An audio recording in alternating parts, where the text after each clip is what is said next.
Won't you come closer to me, to me?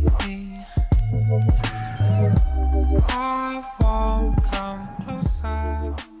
Hey guys, welcome and thank you so much for joining me today. So today's topic is all about how to bust yourself out of a funk on any given day. I know this is something that I can relate to. I know that it's something so many people I know can relate to. And to put it simply for you, it's basically when you've woken up, you're sitting at your desk and you just have like a brain fart. Like you just a blank, you can't think, you don't feel creative, you're not motivated, you're dwelling on the negative, you're just not feeling like you and your day isn't flowing. This is so normal.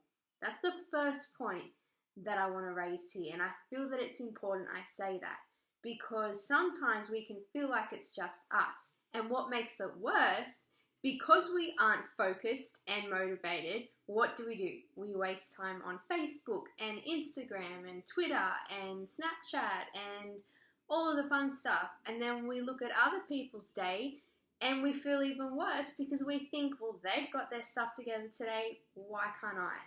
And it's just one negative thing after the other, and we just end up in this downward spiral all day. And I know it is really, really hard to shake that once you're in that mood.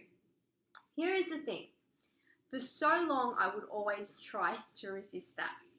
I would fight it. I would try and fight through it, and I'd sit in front of my computer and I would think, I'd be like, Elisa, okay, let's do this. Work. Think of something. Do something. Why is your brain not working? And I would keep trying to fight it. And I'd get up and I'd get agitated. Then I'd sit back down again. And guys, it just doesn't work.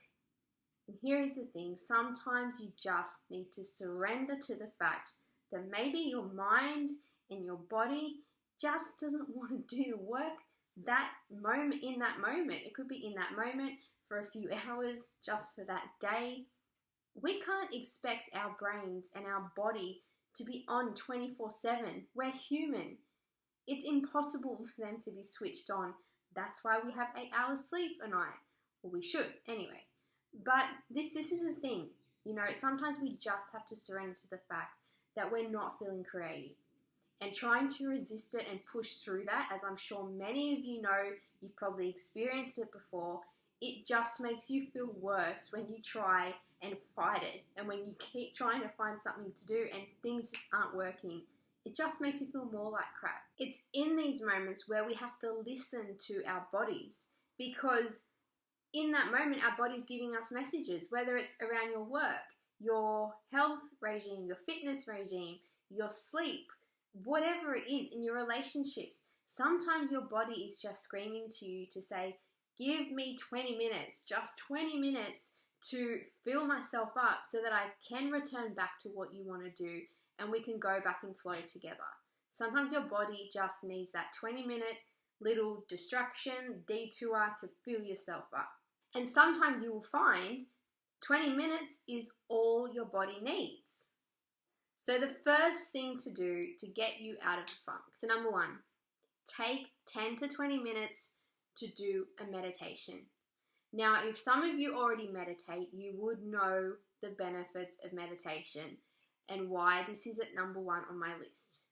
Because meditation gives you clarity. Meditation frees your mind of the worry about the past or the future, and it just brings you back to the present. And often in those moments in meditation, I know that I do almost every single time, I gain clarity. And what are we looking for here? When we're in a funk, we're looking for that clarity. What's my next step? What do I do next? Who do I speak to next? What do I do in my business next? What training session should I do at the gym next? That's what we're looking for, is that clarity. And in meditation, your mind and body has the chance to speak to you because you give it that space. And 9 times out of 10, when you return back to your desk or you return back to what you're doing that day, after a quick 10 to 20 minute meditation, you just feel the world of difference. Believe me. Step number 2, is take a walk in nature or go for a swim in the ocean. Guys, I can't tell you how soothing and how calming nature is and the ocean.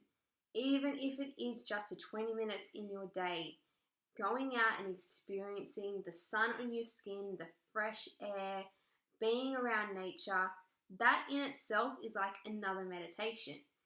But it's going to allow you to, again, be present, and instead of thinking about what great idea you're going to birth into the world next, or what you have to make for dinner, or what you have to do the next day, or what you haven't done, just be present and be grateful for the moment that you're living in. And when you can just stop and pause and be outside with nature and the fresh air and the sunshine, your cells, you literally feel your cells thanking you for it. It warms up your body, warms up your soul, and then you can go back and do what you have to do for the rest of the day. Step number 3 is listen to some music. As Taylor Swift would say, shake it off. You know, music just has this, and not many people realize this, but music does have an effect on the body. Depending on what kind of music you listen to, music can really put you in an upbeat, positive mood. And that's what we need when we're feeling like we're in this funk. We need something that's going to bring us up and bring us out of this just funk that we're in. So music is such a good tool to use if you're wanting to help break whatever negative pattern you feel you're in.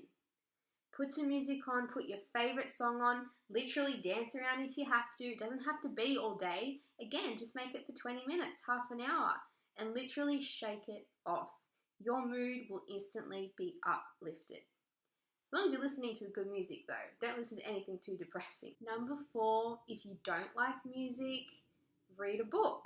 And if you don't like reading a book, listen to music. But reading a book is really good because, as I said before, sometimes when we try and focus too much on something or try and overanalyze something, it can just turn into one big mush and blur. So distracting your mind a little bit by reading a really good book that you like, or even something that's going to actually motivate you and uplift you, like a really good self-development book or motivational or inspiring book, or even a podcast actually. You know, giving your mind a little bit of a break and actually reading or listening to something that's going to inspire you is a really good way to bust yourself out of a funk. Number 5 is gratitude. Guys, I know that I talk about this all the time, and if you've been following me for a while now, you would know that gratitude is something I speak about almost every week. It's something that I know I try and practice every single day. I'm not perfect, sometimes I forget, but I know that I certainly do try and practice it every single day. Gratitude is one of the main tools that you can use to increase your happiness in any given moment. When you're feeling down and out, you're feeling a little bit stressed, if you can change your mind and turn it into things that focus on things that you're grateful for in that moment, I can tell you instantly you're going to feel better. Instantly you feel uplifted. Gratitude is one of these things that it's like giving the universe a great big kiss, a great big hug, and saying thank you for all that I have. And gratitude is also a magnet for more of the good stuff. When you can be grateful for the things you already have, you're just going to receive more of it. So reflecting on what you're grateful for when you're in the middle of a funk and you just go, all right, I surrender, get out a pen, just write down 3 things. Share it with your friends, share it with your partner if you want to. Just reflect on 3 things you're grateful for in that moment, and it will honestly just turn things around for you. You will start to feel positive. And number 6 is putting things into perspective. When we're in a funk, we tend to over-dramatize everything, and we start to think, oh my gosh, I have so much to do, I'm never going to get any of it done, when really we don't have much to do at all. But because it's up here, we overanalyze, we over-dramatize, and it just seems so much bigger than what it is. And perspective allows you to determine what's really important to the things that can wait. And believe me when I say there are always things that can wait. So the next time you feel yourself in a funk, just stop, step away from what you're doing, and just write down everything that's stressing you out, everything that you think you have to get done. because doing that is going to allow you more mental space to then put things into perspective and to determine what's really important and what isn't. Mental junk is just as blocking as physical clutter around you. So get everything out and just decide, what can I do today that's going to make me feel truly fulfilled, and what can wait until tomorrow? And then, once you've done that, let the rest go and forget about it until tomorrow. There are always things that can wait. And it's just a matter of putting things into perspective and making things a priority over others that really you can sit down and go, you know what, I don't really have a lot that I should be stressing over, or I don't really have a lot that needs to be done. So I hope that's helped you all today. I have loved talking to you. Thank you so much for joining in. Don't forget, if you enjoyed this video, to hit subscribe below so that you can stay up to date with all of my free inspiration and goodness that I send out every single week. Don't forget to also comment below, as I love to hear your thoughts, and if you have anything that you would love to see me or hear me talk about, then leave it in the comments below and I will be sure to answer it in one of my upcoming vlogs. Speak to you all soon. Won't you come closer?